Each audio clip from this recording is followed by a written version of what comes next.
చేగుంట మండలం చిట్టోజిపల్లి గ్రామ ముదిరాజు బంధువులతో కలిసి అక్టోబర్ 22న ఆదివారం రోజున జరిగే చలో రామాయంపేట కరపత్రాలను విడుదల చేశారు. కార్యక్రమంలో మెదక్ జిల్లా ముదిరాజు మహాసభ ప్రధాన కార్యదర్శి శ్రీ తలారి భిక్షపతి ముదిరాజ్, జిల్లా మహిళా అధ్యక్షురాలు శ్రీమతి గడ్డమీది సుజాత రఘుపతి ముదిరాజ్, చేగుంట మండల ముదిరాజు అధ్యక్షులు బెదిరిపోయిన నాగభూషణ ముదిరాజ్, మండల కార్యదర్శి బోండ్ల నరసింహులు ముదిరాజ్ తదితరులు పాల్గొన్నారు.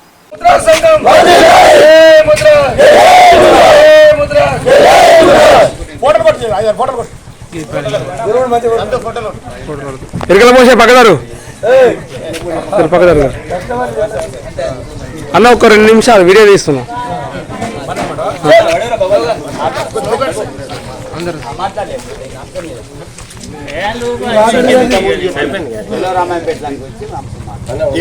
ఈరోజు మనం ఇక్కడ చిట్టోజిపల్లి గ్రామం మొన్న పర్యటిస్తున్నాం.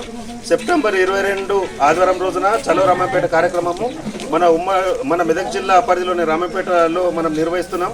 దానికి పెద్ద ఎత్తున 10,000కు తక్కువ కాకుండా ముదిరాజ్ బంధువులు, మహిళలు, మగవారు అందరూ కలిసి 10,000 మందికి తగ్గకుండా మనం ఆ సభను విజయవంతం చేయడానికి వెళ్తున్నాం. అందుకనే మనం ఇక్కడ చేగుంట మండలంలోని చిట్టోజిపల్లి గ్రామంలో సమావేశమైన మన హక్కుల సాధన కోసం, ఇది మన హక్కుల సాధన కోసం BCD నుంచి ముద్రాలను ఏ గ్రూప్లకు చేర్చాలి, ఇప్పుడు ఫిషరీస్ లో ఉన్నటువంటి స్కిన్ టెస్టులు అనేటువంటి లేకుండా 30 మంది 50 మంది అనేటువంటిది కాకుండా పుట్టిన ప్రతి ముద్రాజ్ 18 సంవత్సరాలు నిండగానే మత్స్య కార్మికులకు గుర్తించాలి. ఇప్పుడు మన ముద్రాజ్ కార్పొరేషన్ ఏర్పాటు అయింది. ఆ ముద్రాజ్ కార్పొరేషన్కు 50 కోట్లు ఇచ్చారు. మాకు 50 కోట్లు సరిపోవు, మాకు 60 లక్షల జనాభా. కాబట్టి 10,000 కోట్లతోటి ఈ ముద్రాజ్ కార్పొరేషన్కు నిధులు అత్యధిక కేటాయించాలి. రాజకీయంగా కూడా మాకు చట్టసభలలో బీసీలకు రిజర్వేషన్ కల్పించాలి. ఇప్పుడు ఏర్పడబోయేటువంటి 15 రోజుల్లో ఏర్పడేటువంటి మంత్రివర్గ విస్తరణలో మాకు ముద్రాజులకు 2 మంత్రి పదవులు ఇవ్వాలి. ఒకటి ఎమ్మెల్సీనిచ్చి మంత్రి పదవిని ఇవ్వాలి, ఇంకొకటి ఎమ్మెల్యే గారు ఉన్నారు వాకిలి శ్రీహరి మక్తల్ నుంచి, మహబూబ్ నగర్ నుంచి, వారికి కూడా మంత్రి పదవిని ఇవ్వాలనేటువంటి చిరకాల డిమాండ్లతోటి మేము చలో రామాయంపేట కార్యక్రమాన్ని చేపట్టినాం.